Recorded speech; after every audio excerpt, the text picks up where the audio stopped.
after the discussion of 3 laws of motion, we are back here with the numericals of laws of motion. So from your textbook we will solve few numericals. As usual, we'll begin with last few difficult numericals first, and the first easier one will be your homework. So this is from exercise 3C of your concise physics, exercise 3C. We will solve.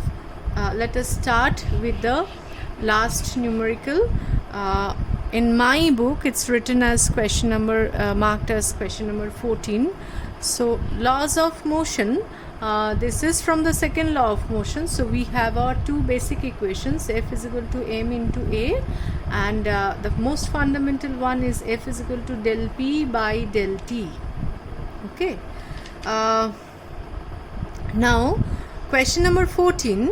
As usual, what are the steps to solve a numerical? First we'll tabulate the data, then we will write the correct working formula, then we'll substitute the working formula, in the working formula the exact values, and find out the answer with proper units. So while reading the numerical question, we'll find out the data, relevant data. Car is moving with uniform velocity. A car which was moving with uniform velocity, so we can take this as your initial velocity. So u equal to 30 meter per second. It's moving with initial velocity. Now it's stopped in 2 seconds. Time taken to stop is 2 seconds. Now by when it stopped, the final velocity is 0. It stopped by applying a force F equal to 1500 Newton.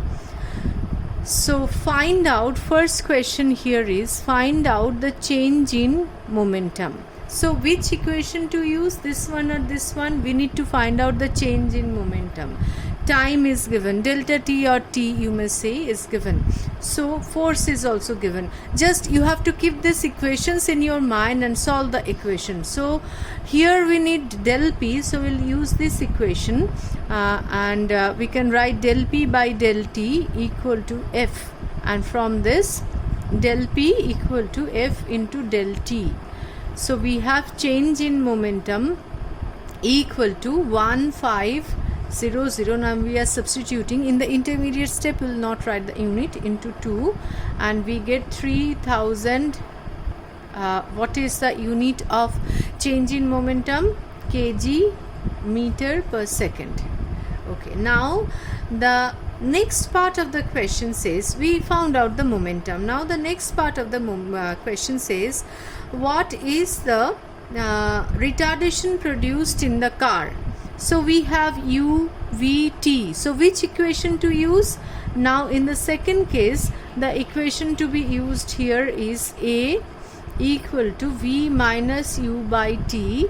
So it's 0 minus 30 by 2, that is 15 minus 15 meter per second square. Why this minus sign? Because this is retardation. Now the third part of the question says, so this was the second part, and the third part of the question says find out the mass of the car. Now acceleration is minus this, and this force actually as it is stopping, so the force is a retarding force. You have to take this as a negative force here. So we'll take this force as negative, and in order to find out the mass we'll use the first equation. So F equals to m into a. Now m is equal to m by a, and we'll take the magnitude, because this is also negative, this is also negative, retarding force is negative, so we'll not write the minus sign here. 1500 by 15, that is 100 kg. So 3 part of the question solved. Now we will move on to the next question, that is question number 13.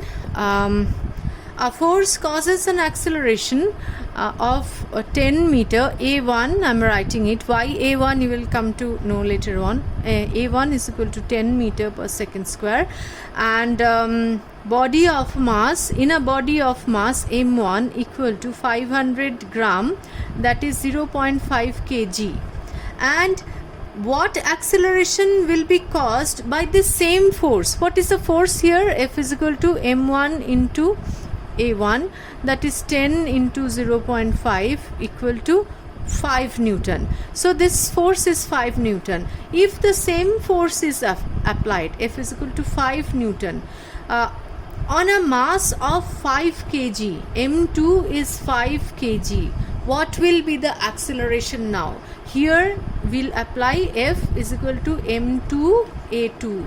Now what will be the acceleration? A2 equal to F by m2. F by m2 equal to 5 by 5, that is 1 meter per second square. So hope this is clear to you. Now we will move on to one more numerical here. So question number 12. Question number 12. A bullet of mass, from my book it's 12. Question number 12 says a bullet of mass 50 gram. So mass of the bullet is 50 gram. That means what is the value? 0.05 kg. Okay, it's moving with an initial velocity u is equal to 100 meter per second, strikes a wooden block and comes to rest. So the final velocity is 0. After traveling a distance traveled is equal to 2 centimeter. So 2 centimeter is 0.02 meter. So conversion of this units into SI unit, this values into SI unit is a must. So now calculate the initial momentum of the bullet. What is the initial momentum? Pi, first part, Pi equal to m into u. Initial momentum is m into u. 0.05 will substitute into u equal to 100. So we get 5 kg meter per second.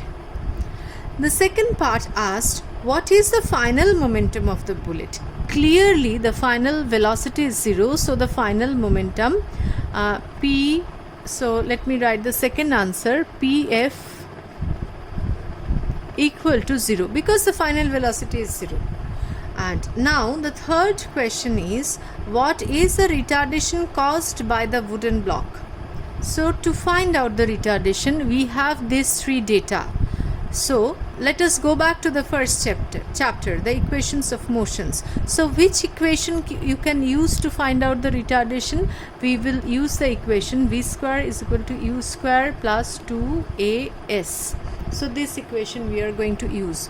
So using this equation for the third part of the question, we will substitute the value 0 equal to 100 square plus 2 into a into s is 0.02. So we are getting a equal to, you do this algebra little bit, transport it to this side, you will get a minus sign here, 100 into 100 square divided by 2 into this is 0.02, and you will get a value which is equal to 2.5 into 10 to the power 5 meter per second square. So a negative sign will come. Why this negative sign? Because this is a retardation. This negative sign signifies only retardation. What is the retarding force now? The fourth part of the question, what is the retarding force? Which equation to be used? F equals to m into a. So mass is given 0.05 kg into retardation. We'll neglect the minus sign now, because if you put the minus sign, F will also come minus. That implies it's a retarding force. Negative sign here because we are talking about one dimension. So here one dimensional motion, so minus sign means retardation. F, when negative sign before F, means retarding force. Now into 2.5 into 10 to the power 5. So what do you get? This is 12500 Newton. Okay, so this is the final answer. We will move on to one more numerical, and that will be the final numerical for today. One graphical question is there. We'll try to solve this one for today, and in the next day we'll solve numericals from the motion under gravity, that is exercise 3E. So question number 8 will move on. So velocity versus time graph is given. So here we have plotted velocity in meter per second, and there's a gap of 10 and 10, 20, and here the time gap is 0, 1, 2, 3, 4, 5. Okay, now at 20 the time, this velocity is 20, the time is 5 seconds. So this is a straight line passing through this point. This time in second has been plotted. Now this velocity time graph, just if you recall the slope of this velocity time graph, slope will give you acceleration, and area will give you displacement, total displacement. So let us try to understand what's given in the question. This is a velocity time graph of a particle of mass 100 gram moving in a straight line, of course. Calculate the force acting on the particle. From this graph, so for finding out the force, we have the equation mass here, mass into acceleration. So with this knowledge and from the graph, we can find out the slope. What is the slope? Slope equal to the change in y. The change in y is 20 minus 0, and change in x is 5 minus 0. So slope equal to 4, and the slope gives the acceleration, and the unit will be meter per second square. So what will be the value of force? 100 gram we have not converted into kg. It will be a big mistake if you don't convert.